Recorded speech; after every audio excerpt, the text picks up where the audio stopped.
Welcome to VLSI technology lecture. In the today's lecture, we have to discuss one of the very important topic related to our oxidation. As we already seen that in while NMOS fabrication, this oxidation is very much important. We have to number of times we have to grow the oxide layer. Sometimes it is acting like a mask, sometimes it is acting like a passivation layer, sometimes it is also act as a gate oxide. So today our main focus is on to how this oxidation is actually performed while fabricating any ICs. So let's start the discussion. So basically, if we see uh, normally in IC technology or IC fabrication, thermal oxidation is very much popular.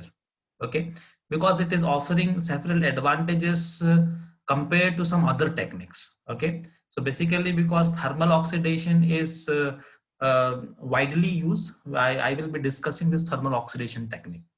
So as we can see from these equations, okay, so as I already explained while NMOS fabrication, that for fabrication of your SiO2 layer, okay, if we want to grow the SiO2 layer onto a particular wafer of a silicon, then what we need to have is we need to have a very high temperature furnace, and within that furnace the temperature that is required for oxidation is around 800 to 1200 degrees centigrade. Then we have to grow the oxide layer. So basically how we can grow this oxide is either we can pass the oxygen molecules. Okay, you can see in the first equation, either we can have the dry oxidation in which we have to pass within the furnace oxygen molecules. Okay, so if we pass the oxygen molecule, and then there will be a reaction that is going to be taking place, and then it will be forming the SiO2 layer. Or otherwise what we can do is we can also send the water vapors. Okay, so if we send the water vapors, again some chemical reaction will take place, and after having this reaction, SiO2 layer will be formed. So basically based on this, what kind of oxidant, in what form we are taking the oxidant, that will decide whether it is a dry oxidation or a wet oxidation. So I hope it must be clear from the equation itself that if we are taking the oxygen molecules, okay, or if we are taking the water vapors, if water vapors we are taking as the source for oxidant, then it will be your wet oxidation. Otherwise it is a dry oxidation technique. Both these techniques are having their own advantages and disadvantages. Okay, so before starting the discussion, okay, first of all let's try to understand what are the kinetics actually involved in SiO2 fabrication. Fine, how this SiO2 layer is actually growing.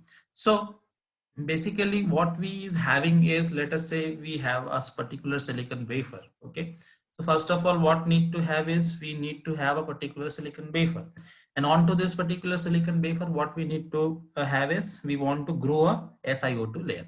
So first of all you can see that what we can assume that whenever we are exposing this particular silicon wafer to ambient, okay, if some amount of oxygen is already available in the ambient, then what happens is because of the solubility, or you can say that this oxygen is having a very good diffusivity within the silicon. So what it can have is it can diffuse into the silicon. Okay, so either oxygen molecule may diffused into the silicon, or the silicon atom has to come out and it has to make a reaction with the oxygen so that it can form the SiO2 molecules. Fine.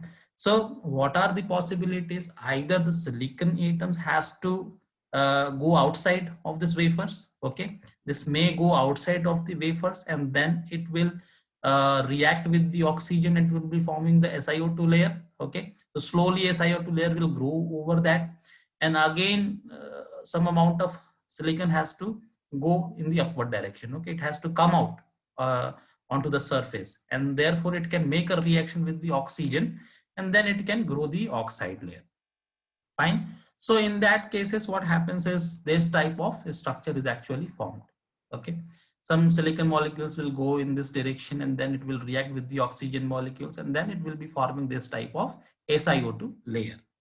But normally this is not the phenomena by which this particular SiO2 layer is actually growing. Okay, But what exactly happens is when we exposing this silicon wafer into the ambient, then normally what happens, this oxygen molecules will sit onto this surface, and then it will be forming a SiO2 layer. Okay, and it will be starting diffusing inside this Si, okay, silicon layer. Okay, it will start diffusing, and slowly this layers starts converting into SiO2.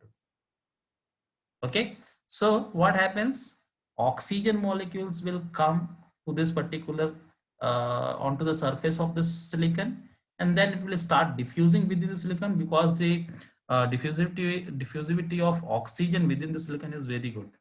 Okay, and basically if you take the water vapors, okay, in that case the diffusivity is or more higher as compared to this dry oxygen molecules. Fine, so it starts diffusing, and because of that this layers of the silicon is automatically becomes converting into SiO2. Okay, so you can see the other picture, what happens is the silicon is actually going to convert it into the SiO2. So in the first case, what we have said, that either silicon atoms has to go up and then make a reaction, and then they have to form the SiO2 layer. So this is not true. Generally what happens is oxygen molecules will sit onto the surface, and then it will start diffusing within the silicon. Now after diffusing, it will start slowing making the reaction with the silicon atoms, and then it will form the SiO2 layer. And this way it will start making the SiO2 layer. Now, you must be thinking what should be the temperature. Okay. So as I said number of times that the temperature required for oxidation process is somewhere around 800 to 1200 degrees centigrade. But remember that generally, even if you keep this silicon wafer, okay, even if your silicon wafer is kept in the ambient, it will start, because its surface will expose to the ambient. So even at the room temperature, there is a possibility that you will find a certain SiO2 layer grown over the silicon, okay, onto the particular silicon surface. So you will find a very thin layer of SiO2 layer will always be present. Okay, because even at the room temperature there is a possibility of the reaction, and it can form the SiO2 layer. Typically it has been found experimentally that generally at room temperature, whatever the thin oxide is growing, its thickness is not more than 25 angstrom. Okay, so that thickness will be around 25 angstrom, and once the thickness of SiO2 layer, which is already grown due to room temperature, okay, if it is around 25 angstrom, then because of the SiO2 layer which is present, okay, more number of oxygen cannot penetrate through, okay, at room temperature. This is the problem. Okay, so try to understand this one. So basically once a thickness of SiO2 layer, once a layer of SiO2 layer is already formed, whose thickness is around 25 angstrom, after that more oxygen molecules cannot penetrate through the SiO2 layer, okay, at room temperature, and therefore the oxidation is itself stopped, okay, at room temperature. It cannot further go inside the material, and it can go on making it SiO2, or it is not it will not having a particular reaction. Fine, so that's why what we need, if we want to continuing growing the oxide layer, then we need to increase the temperature. So if we increase the temperature, then again this oxygen molecule will penetrate through it, and then it will have the it can make the reaction with the underlying silicon atoms. Fine, and that way this thickness of the oxide can be increased. So now we have to look at the basic principles and what are the mathematical equations. Okay, what are the growth kinetics? So to have the oxidation process, okay, one of the very famous model that has been used for a long time is actually it is given by the Deal groups model. Okay, so Deal groups model is actually used for the oxidation, to explain the oxidation process. So let's try to understand in the Deals group model. This model is works excellently, okay, to predict the what will be the oxide thickness at what time and in what atmospheric condition if we keep, then what will be the thickness of the oxide layer is going to have. Okay, so that we can predict by having the Deal groups model. So within the deep groups model, what they says is, first of all, you try to understand this picture. What we are saying is, because I said that we have to place the wafer into a particular surface, into a particular furnace, okay? And within that furnace, we have to either pass the dry oxygen molecules, okay? Or we can also send the vapors, okay, water vapors. So within that furnace, we have to send a certain gas stream. Okay. So certain gas stream we have to send. Now what we are saying is, let us assume that initially when we have taken the silicon, that silicon itself is containing a certain amount of SiO2 layer also. Let us say we are having a silicon, okay, we have taken a bare silicon, but we are considering that for a generalized case, that let us assume that it is also containing a certain initial oxide layer, and that thickness we can be assumed later on as a T naught. Okay, so let us say it is also having a certain oxide thickness. Now you can understand, as I have already explained, what actually happens while growing this oxide is, this oxygen molecules has to go through this particular layer. Okay, it has to come to this because this is already an oxide layer. Then this oxygen has to penetrate through this oxide layer. Okay, once it will penetrate through the oxide layer, and when it will reach to this silicon, then it will make a chemical reaction, and then only this layer is going to be converted into the SiO2. Fine. So it has to penetrate through, and then it has to reach to the silicon, so that it can make a chemical reaction for making the SiO2 layer. Otherwise it cannot make a reaction, okay, because it is already converted into the oxide layer, and we know that the silicon is not going to go up. Okay, silicon cannot come up. Okay, it cannot make reaction at the top. Okay, so ultimately oxygen has to penetrate through, and then it has to go and it has to reach to the silicon, so that it can form the oxide. Okay, so here we have to take a certain layers. Okay, so first of all, what we can see is, first I will be calling this particular, we have a dash line. From the dash line to the left of that, we are considering, let us say we are sending a particular gas stream. Okay, it may be oxygen, it may be a vapor pressure. Okay, so vapor stream we can send. So we are sending a particular gas stream, and that gas stream is having its concentration equals to Cg.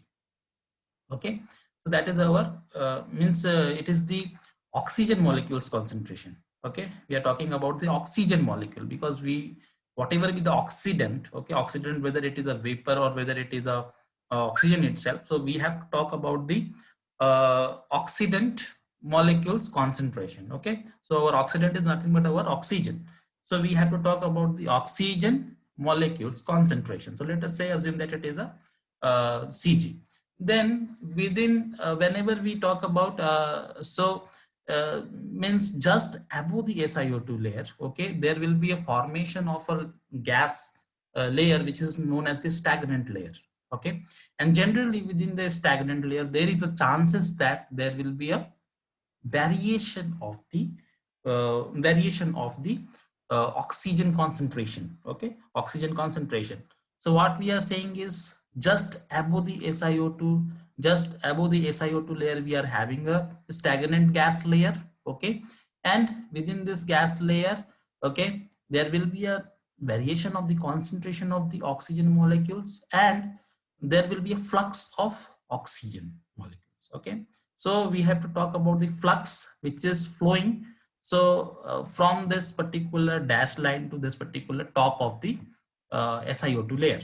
Okay, so that gaseous name we are calling it as J1. Okay, and just above this particular SiO2 layer, okay, just above the SiO2 layer, you just try to understand, when we are talking about the SiO2 layer, okay, SiO2 layer is a solid. Okay, and just left of this particular solid surface, okay, we are having the ambient. Okay, it is a air ambient. Fine.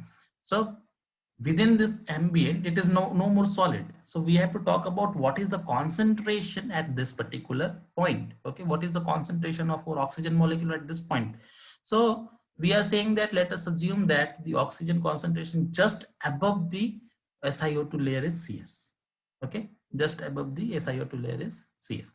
Now once we are saying that it is CS, okay, now we have to also talk about what is the concentration of oxygen molecule just inside the oxide layer, okay, towards the top side or outer side. Okay, if I said that this particular interface is our outer interface and this one is our inner interface, okay, so you assume that uh, this within the solid we can have the particular oxygen concentration, okay, and that this particular layer I am calling it as a oxide layer, which is the outer side of the oxide layer. Okay, this layer is I am calling it as the inner side of the oxide layer. Okay, so either we can also call it as a Si-SiO2 interface. Okay, here we are having a Si-SiO2 interface, and here we are having SiO2 and gas interface. Okay, so just above the SiO2 layer in the air, okay, or within the gas, we are having the concentration of oxygen as equals to Cs, and just inside the material this oxygen concentration is CO. Similarly, the concentration of oxygen at this particular interface within the SiO2 layer is equals to Ci. Okay, as you know that when this oxygen will reach to this particular silicon, it will form the SiO2 layer. Okay, it will directly form the SiO2 layer after having a chemical reaction. So you cannot have the oxygen concentration within the silicon.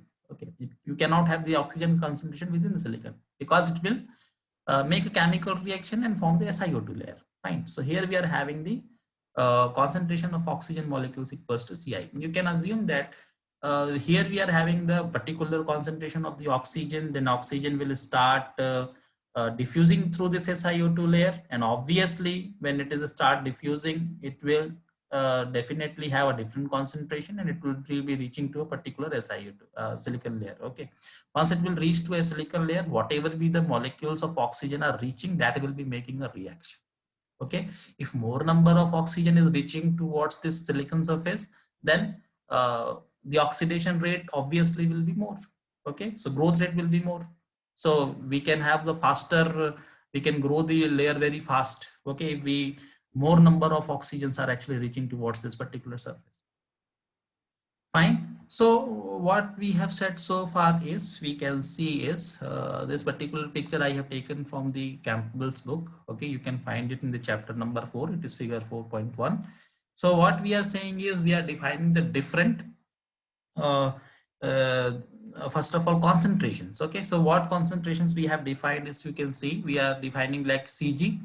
So this Cg is nothing but oxygen concentration in the gas stream far from the wafer. Okay, so it is very far from the wafer. We have defined the Cg.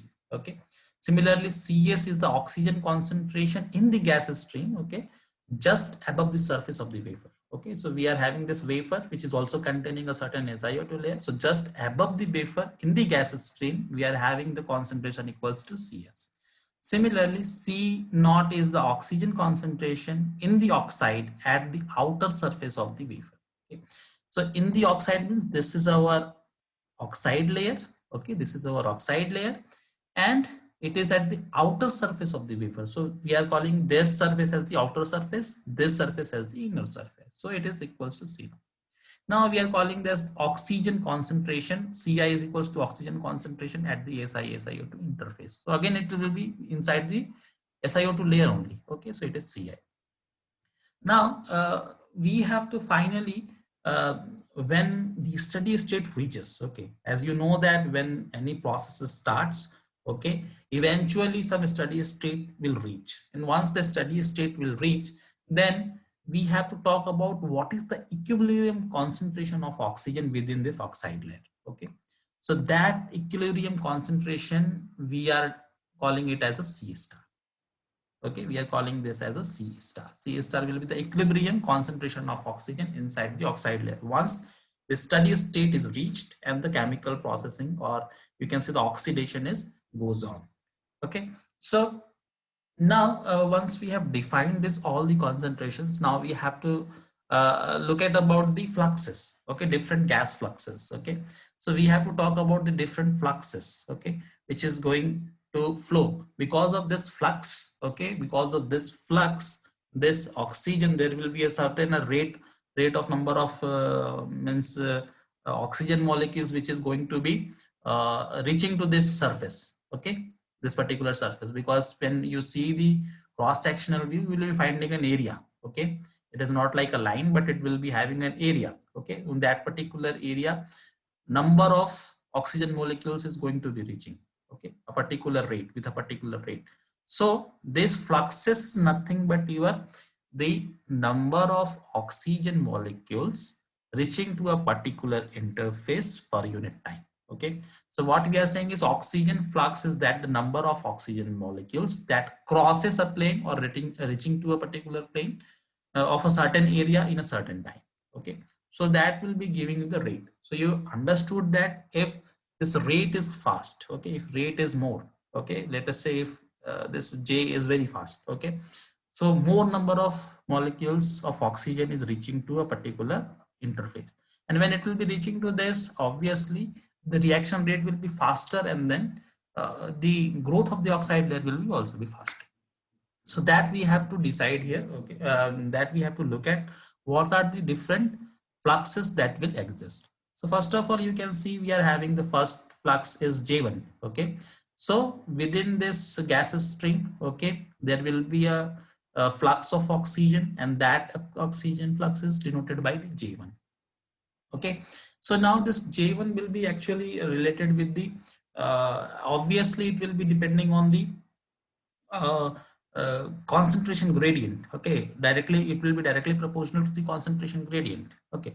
So if we want to uh, get this particular oxygen flux in the stagnant gas layer, okay, within this gas layer, if we want to have this one, okay, then this J1 is equals to your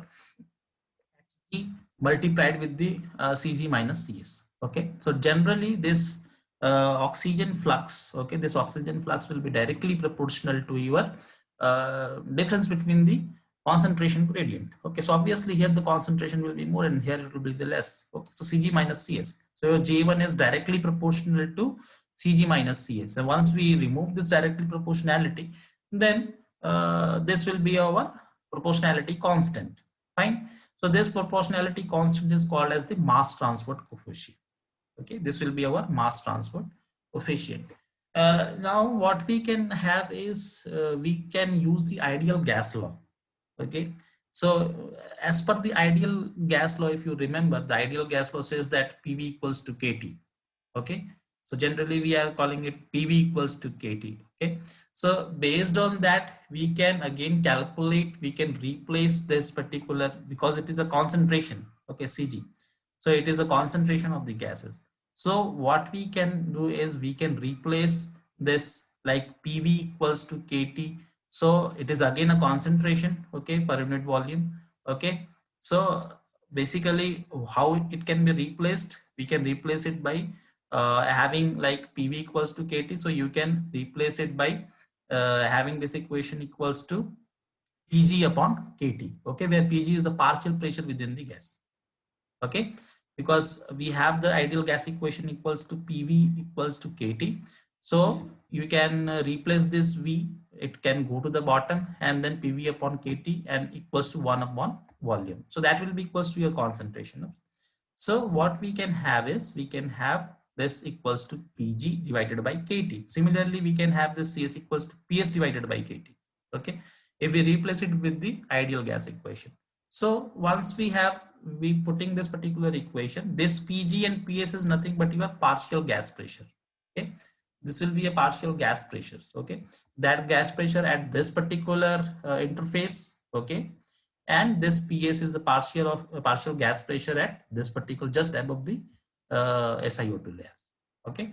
So after replacing this one, we can have this particular equation. Now what we have to think about is we have to talk about the Henry's law, okay. So one of the law, Henry's law, is actually what it says that the concentration of any adsorbed species at the surface of a solid, okay, proportional to the partial pressure of that species in the gas just above the solid. So basically what is going to happen is whatever gas stream we are sending towards this particular surface, okay, now after this interface, it is just going to adsorb within this particular solid material. Okay, so what we are saying is the concentration of an adsorbed species, okay, an adsorbed species at the surface of a solid, at the surface of the solid, is proportional to the partial pressure of that species in that particular gas just above the solid. So basically, if we talk about, let us say if it is equilibrium condition is reached, then obviously at the equilibrium condition, okay, what will be the partial pressure? Okay, that the partial pressure that will be is that will be equals to the pressure within the gas ambient, okay, within the gas ambient when equilibrium condition is reached. Okay, so when the equilibrium condition is reached, then we are saying that within the equilibrium condition or at the steady state, uh, the concentration within the solid is C star. Okay, we are saying at equilibrium concentration of oxygen inside the oxide layer is C star. Inside this is C star. Okay, so now we are saying it is C star. So this C star, okay, this C star, as per the Henry's law, it is saying that the concentration of an adsorbed species, means that is the C star, at the surface of a solid is proportional to the partial pressure of that species in the gas just above the solid. Okay, so that the partial pressure will be the ambient pressure. Okay, and that pressure will be equals to Pg. So what we are saying is the C star is actually proportional to Pg. Okay, so when we remove the proportionality constant, the C star will be equals to H multiplied with the Pg, where H is our Henry's constant. Okay, so it will be depending on the different gas stream. Okay, for different materials, different gases. Okay, so it will be different values. So C star is equals to H Pg. Similarly, what we can have is, if we talk about the C naught, okay, so this equation I am writing for the equilibrium condition. Okay, but when we are talking about the C naught, then obviously the partial pressure just above the solid is Cs. Okay, sorry, it is Ps. So this should be equals to C naught, that will be equals to H multiplied with the, fine, so that will be equals to HPS is equals to, now you can replace this PS with equals to KT into CS by following the ideal gas law. So I said that the ideal gas law, you can write PV equals to KT, okay, and then you can evaluate 1 upon V, okay, that will be equals to P upon KT, fine. So here you can replace for the PS, that will be equals to KT multiplied with the 1 upon V, and you can write 1 upon V equals to concentration. Okay, so we are writing it is as H KT into C, fine. So that will be our C naught. Okay, that will be our C naught. Okay, so now what we can have is from this equation itself, you can see what we can do is we can replace this Pg, okay, by following this particular equation. Okay, that will be equals to C star by H. Okay, C star by H we can substitute, and here PS can be replaced by following this particular equation. Okay, so H PS, so PS will be equals to C naught upon H. So finally, what equation we are getting is, we are getting this equation equals to J1 equals to Hg upon HKT C star minus C naught. Okay, where C star is the concentration of oxygen, okay, molecule at equilibrium condition within the oxide layer.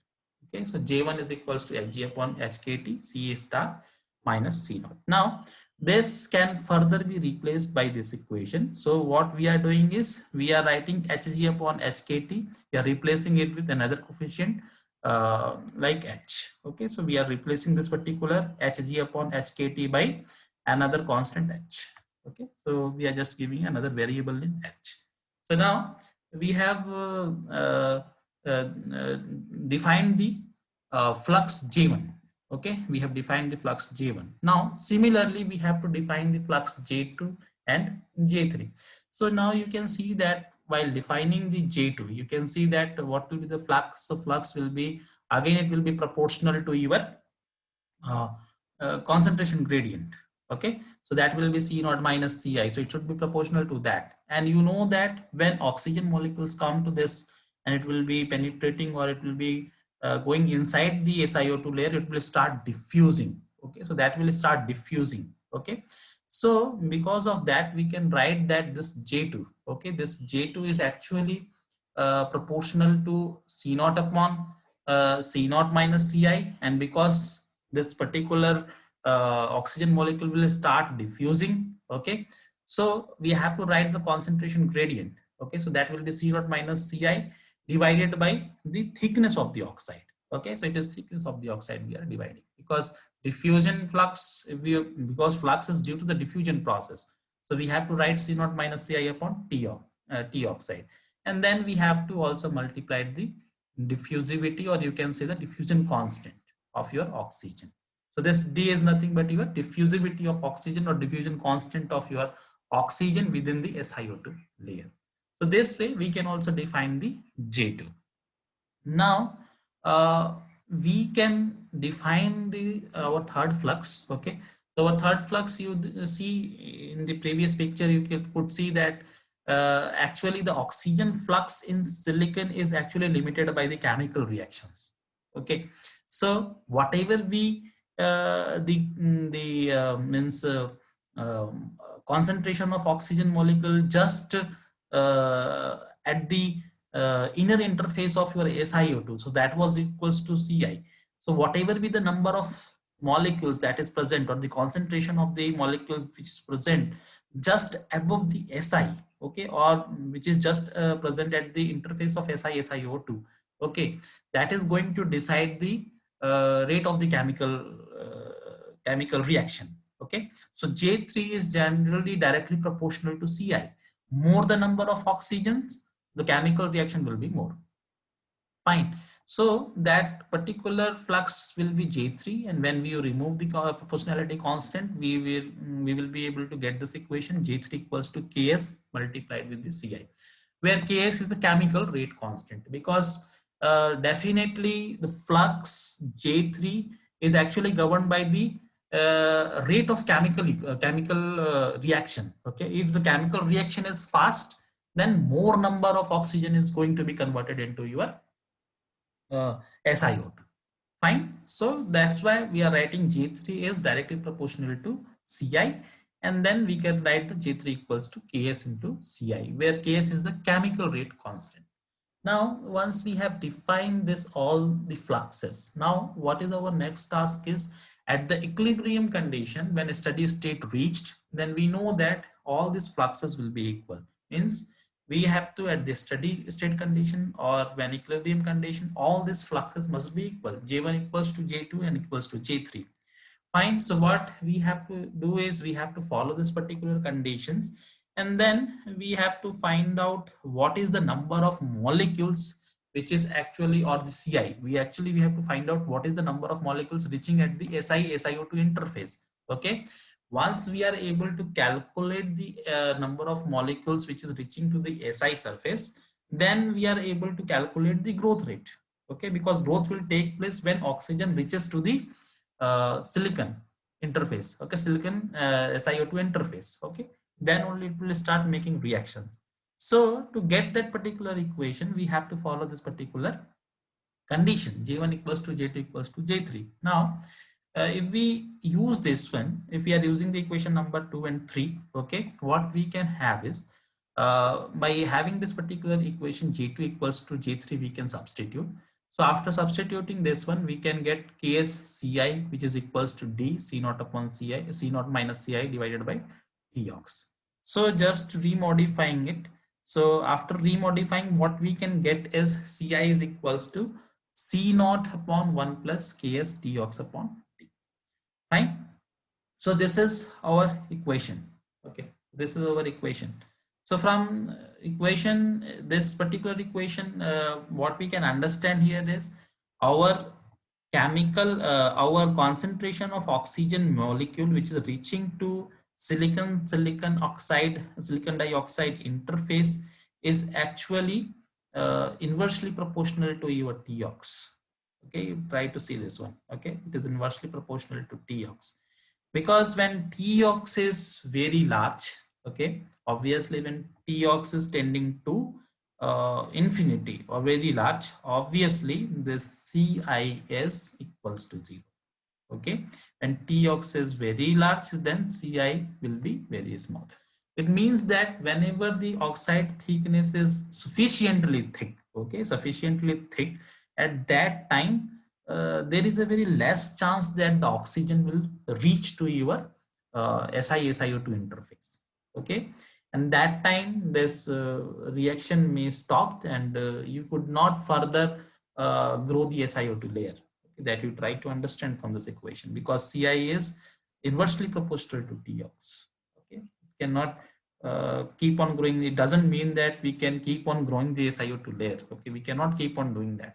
Okay, up to a particular thickness it is okay, because there will be a limited or finite amount of oxygen may reach to the Si-SiO2 interface, and after that if the thickness is sufficiently high, more number whenever it is sufficiently high, oxygen cannot reach to your inner silicon surface, and then it cannot make the reaction or cannot further grow the oxide. Okay, so now after having this equation, okay, now what we can is again we can take the equation number 1 and 3. Okay, we can take the equation number 1 and 3.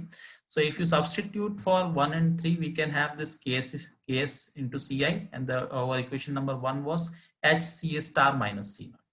Okay, so this was our equation. So we are just solving this equation. We are substituting for Ci in this equation. Okay, we have got this equation number 4. So I am just substituting that particular value here. So after modifying it, what I can have is I can get the C naught equals to this particular equation. Just to try to modify this, and you can write this particular equation, okay, for C naught. So after having this C naught equation, we have got the C naught equation. Okay, so now after getting this C naught equation, what we can do is we have to solve for, you remember that what we are going to solve is we have to get the equation for Ci finally. Okay, and here we are having a certain concentrations, okay, C naught, then we are having some constants D, and we are having some constant K, Ks. Okay, this is reaction rate constant. Okay, so actually we have to get the equation for Ci. Okay, so how to get this equation? We have to again take the equation number 4 and 5, and just we are trying to modify these equations. Okay, so what we have got is we have got the Ci equation equals to C naught in terms of the C naught. Okay, and this C naught equation we have got over here. Okay, this equation of C naught we have got, and now if you substitute this C naught value into this equation number 4, then we can write Ci equals to HPG divided by 1 plus Ks 1 plus Ks divided by H plus Ks Tox upon D. Now in this equation you can see all other parameters are actually the constants. Okay, like Pg is our gas stream partial pressure, H is the Henry's constant, and this H is itself defined in the form of H, and then Ks is a reaction rate constant. Okay, and Tox is the oxide thickness. Okay, and this is our diffusivity of oxygen within the SiO2 layer. So by having the equation number 6, okay, we are able to calculate what is the number of oxygen molecules that may reach to your SiO2 interface. So after having this particular expressions, okay, what we can do is we can go for the analyzing based on diffusivity of the particular oxygen. So let us say we're considering the case 1 when D tends to 0. Okay, if D tends to 0 means oxygen is actually not able to diffuse through your SiO2 layer. Okay, diffusivity 0 means it is not able to diffuse through the SiO2 layer, and when this is D tends to 0, obviously this term will become infinite, and when this term becomes infinite, then something is divided by infinity also give you 0. So basically when diffusivity, okay, if diffusivity is very small, or if it is tending towards 0, then the number of or the concentration of oxygen molecules which is going to reach towards SiO2 interface is also tending to 0. Okay, So that time this growth will stop. Okay, you cannot grow the oxide layer, and this is called as the diffusion limited oxidation. Okay, this is called the diffusion limited. Similarly, we can take another extreme of this. If let us say d tending to infinity, okay, if let us assume that if d tends to infinity, so if d tends to infinity, what happens is you can see when d tends to infinity means diffusion is very large. Okay, diffusivity of oxygen is very large. So whatever we the oxygen concentration, you can see whatever you can remember what is C naught and what is Ci. C naught is the uh, concentration of your oxygen molecules within the oxide layer at the outer surface. Okay, at the outer surface, and this is at the inner surface. Okay, at the inner surface. So when we are making this t tends to infinity, you can see even in this equation. Okay, this equation is actually going to giving you same values. Okay, you can just try to re-verify it. Ci is tending to hpg divided by 1 plus ksh. Okay, you just substitute d tends to infinity, so this term will be vanishing. So hpg divided by 1 plus ks upon h. And similarly, if you are substituting the same thing over here, you are going to get the same equation again. Okay, d tends to 0, this term will vanish, this term will vanish out, and then again you can take out this h outside. Okay, hh will be cancelled out, and that you are going to get a similar equation. Okay, a same thing you are going to get. Okay, it will not be a different equation, you are going to get the same equation. Okay, so that you try to see, and then what we can see is this C star we have already defined as HPG. Okay, so that's why you don't be confused. So Ci is tending to HPG upon 1 plus Ks upon H, and that will be equals to C naught. Okay, that will be equals to C naught. You just try to substitute t tends to infinity, and then you try to solve it. You will be getting this equation only. Okay, so what does it mean when the diffusivity is very large? Okay, very large. In that cases, what happens is whatever we the molecules which are present at the outer surface of the oxide, the same number of molecules will also reach to the inner surface. Okay, because diffusivity is very large.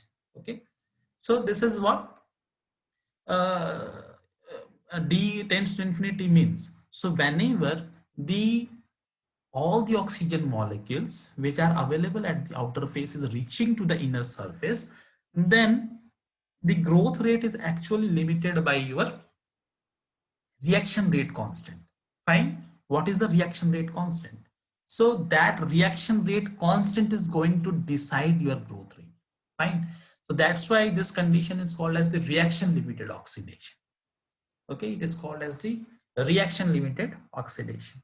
Now once we have reached to this particular equation of Ci, okay, so Ci, see, we are having the concentration of our oxygen molecules which is reaching to your silicon dioxide interface. Okay, now if you want to calculate the growth rate of your oxide, okay, what rate our layer is actually growing, if we want to calculate that one, okay, growth rate of our oxide layer, then first of all you try to see this one. Okay, how this rate can be calculated. Okay, so you can see if we divide this our growth rate means what we have to calculate at what rate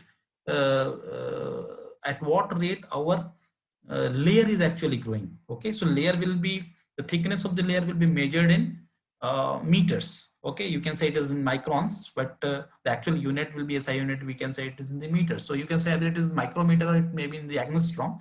So if it is in the micrometers, then we can say that micrometers per second. So what is the rate? That will be you can say that it is dt ox divided by dt.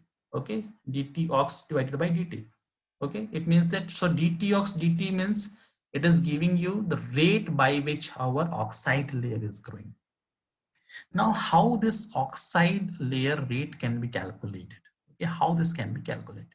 So see, we have to define one term which is equals to your N1. Okay, so what is this N1 is? N1 is the number of oxygen molecules per unit volume of SI. Okay, it is the number of oxygen molecules per unit volume of your SiO2. So see, when we divide the our flux, okay, the oxygen flux, when we divide the oxygen flux with this number, okay, then obviously what it is going to give you, it is going to give you the rate of oxide layer, growth rate of your oxide layer. How it is giving you, what is this J? You must be remember what is J.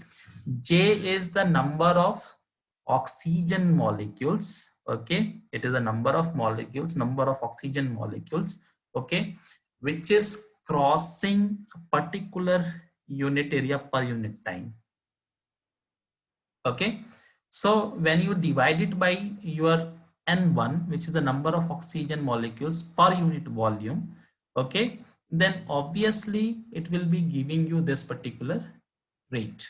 Okay, it will be giving you particular rate. So after having this particular equation, okay, you can see this J should be divided with the N1, okay, where N1 is the number of oxygen molecules per unit volume of SiO2. Fine. So basically this J3 can be anything, but we are taking the J3. Okay, this J should be equals to J3. Okay, so at the steady state condition, so J3 is the flux that we are taking, which is going towards the silicon surface. So this J3 is equals to Ks multiplied with the Ci. So this will be equals to this J3 will be J will be equals to J3. So that will be equals to Ks multiplied with the Ci divided by N1. So we have already got this Ci equation. Okay, so this Ci equation is equals to HPG. Okay, so this HPG is multiplied with the Ks, then this denominator term, and then it is divided with the N1. So that equation is going to give you your growth rate of oxide layer. So try to convince yourself after seeing this equation. Okay, we have divided this growth, this particular oxygen flux, okay, divided with the number of oxygen molecules per unit volume of SiO2 layer. Okay, that will be giving you the rate. You can try to convince yourself. Okay, so after having this equation, okay, after having this equation, now we can solve this particular uh, differential equation to get the solution for our oxide layer. Okay, to get the solution for our oxide layer. So to solve this particular differential equation, we can just I'm rewriting this equation. Okay, just you see this one, I'm just taking this term towards this side, and then I'm trying to do the integration by considering a certain initial conditions. Okay, so we have to impose certain initial conditions, and then we have to solve this particular integration. Okay, so this is our 1 plus Ks Ks divided by H plus Ks Tox divided by D. Then this will be integrated with respect to dTox, and then this side is actually integrated with respect to T. Now if we integrate it, we are going to get a particular integration constant. Okay, so you just try to integrate it, you will be getting the ox here, it is Ks, Ks Tox H. This is a very simple integration to do. So do this integration, you will be getting an integration constant P. Now to calculate the integration constant P, we have to find out at a particular, means we have to apply a certain initial condition. So what we can assume is, let us assume for a generalized case that when T equals to 0, okay, at T equals to 0, this oxide is already having some its initial thickness. This oxide layer is having its initial thickness. And let us assume that that oxide thickness at T equals to 0 is equals to T naught. Okay, initially it is containing a certain oxide thickness T naught. It may be a very small thickness. Fine. So that may be available.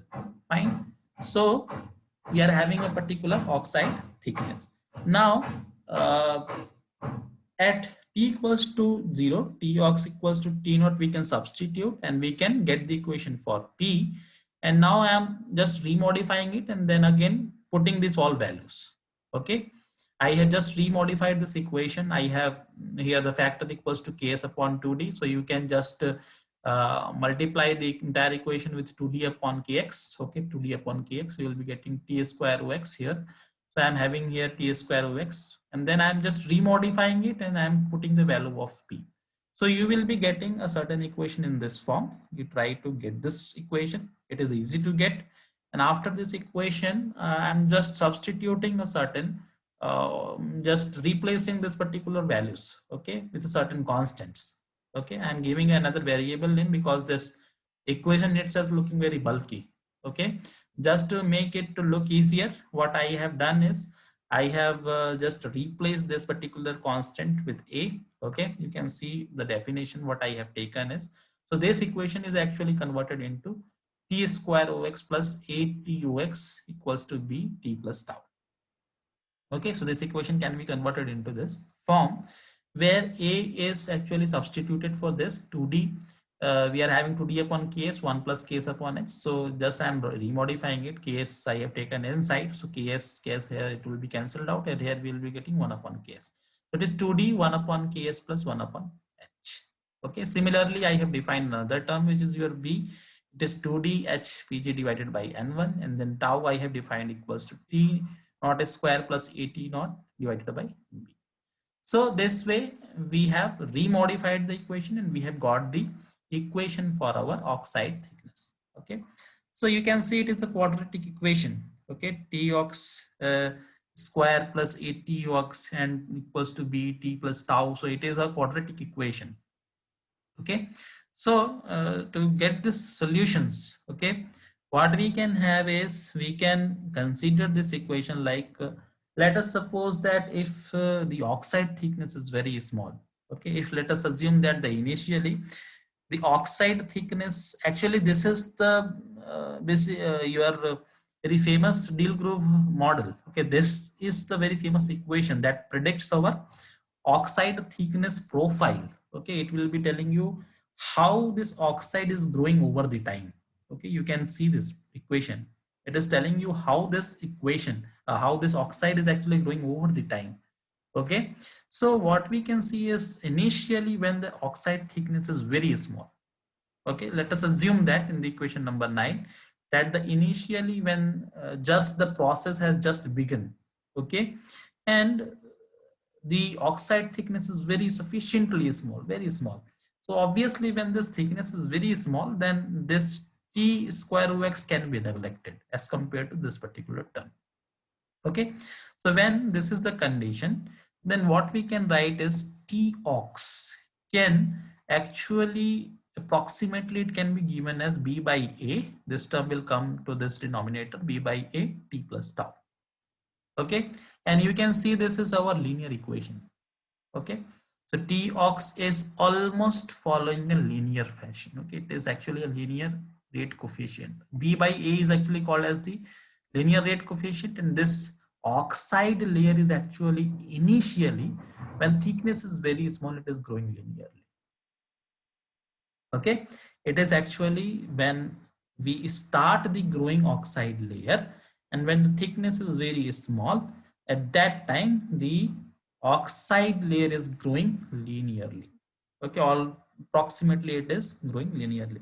Similarly, when t ox is sufficiently thick, okay, that time we can assume that because this value is large, and that time this a t ox can be neglected.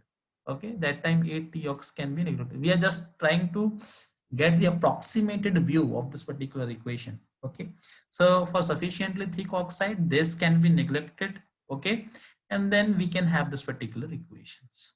Okay, so this equation telling you that this is following a parabolic law. Okay, it is following the parabolic. So what you can assume is whenever the thickness is very small, or you can say in other words, when our growth of oxide is starts, just beginning the growth, at that time the thickness of the oxide layer is actually following a linear law. Okay, it is following a linear law, linear rate coefficient. Linear law, it is increasing linearly, and when it is becoming more thick, then it is following the parabolic law. Okay, by following this particular equation. Fine, so here b by a is a linear rate coefficient, and this b is called as the parabolic rate coefficient. Okay, so these coefficients are very much of importance, okay, because at different values of temperature, okay, these values are different, okay, at different temperatures, and that will is going to decide what will be the actual rate. Fine. Now, one thing that we have to keep in mind is this deal groove model is actually having one limitation, and that limitation is the prediction of your oxide thickness. Okay, whenever we are growing an oxide, if it is having its thickness greater than 300 angstrom, means it is more than 30 nanometers, then the thickness prediction by this model is very accurate. Okay, it is able to accurately predict the thickness of your oxide layer whenever the oxide is having thickness more than 30 nanometer or 300 angstrom. But below that, this particular model is not able to predict it precisely. There is a certain problem with this particular model when the thickness is very small. Fine. So now we can just look at these values. These parameters are very important, like linear rate coefficient and uh, the parameter like parabolic rate coefficient. Okay, these two coefficients are very important. So you just try to see this one. So this coefficients I have taken from the book. Okay, so this results you can see, these values you can see, these are the material parameters. Okay, at different temperatures. So when we are having a dry oxidation, okay, when we are having a dry oxidation and the wet oxidation process, generally the pressure that we take is atmospheric pressure is sufficient to perform the oxidation. Okay, so you can see here at a particular temperature of 920 degrees centigrade or more than that, you can see these parameters, as we already know that b by a and b is very important parameter. Okay, so what you can see here is for the dry oxidation, you can see in the dry oxidation the parameter b is 0.0049. Okay, it is 0.0049, and here you can see when it is a wet oxidation, okay, wet oxidation, then this parameter is 0.203. Okay, similarly you can see a is again here, it is greater, it is greater as compared to the value of a in this dry oxidation. So what you can see is both a and b parameters, okay, in the wet oxidation is more. Fine, it is in the wet oxidation it is more, and here this b parameter you can see it is much larger than the dry oxidation case. Okay, in the wet oxidation this value of b, which is we are calling as the parabolic rate coefficient, okay, this constant b is much larger than the dry oxidation. It is experimentally found results. So even you can see at other temperatures also, okay, slowly you can see this value is larger than this value. Okay, so even what we can see from this table itself is for the wet oxidation, both b and b by a will be much larger than the dry oxidation. Okay, and when this particular coefficients are larger or greater than the dry oxidation case, obviously it reflects that the growth rate of your oxide layer will be more. Okay, obviously the oxide layer will grow faster in the case of wet oxidation. Okay, it will be grow faster, okay, as compared to dry oxidation. And dry oxidation, within the dry oxidation region, it will be having a slow growth of oxide layer. As I said initially that in the dry oxidation what we have to do is we have to take the oxygen molecules. Okay, but in the case of wet oxidation, we have to take the water vapors, or you can also say the oxygen molecules along with the water vapors can be sent. Okay, and that way we can grow the oxide. So what we are saying is that basically in the wet oxidation case, the wet oxidation case, uh, growth of oxide layer is large. Okay, it is greater than the dry oxidation. So what we are saying is wet oxidation process have the advantage of oxidizing at much higher rate than the dry oxidation. Okay, it is having much higher rate. But one disadvantage is that this wet oxides, okay, whenever we are growing oxide layer using this wet oxidation process, its quality is poor. Okay, it is not very dense. Okay, so its quality will be poor.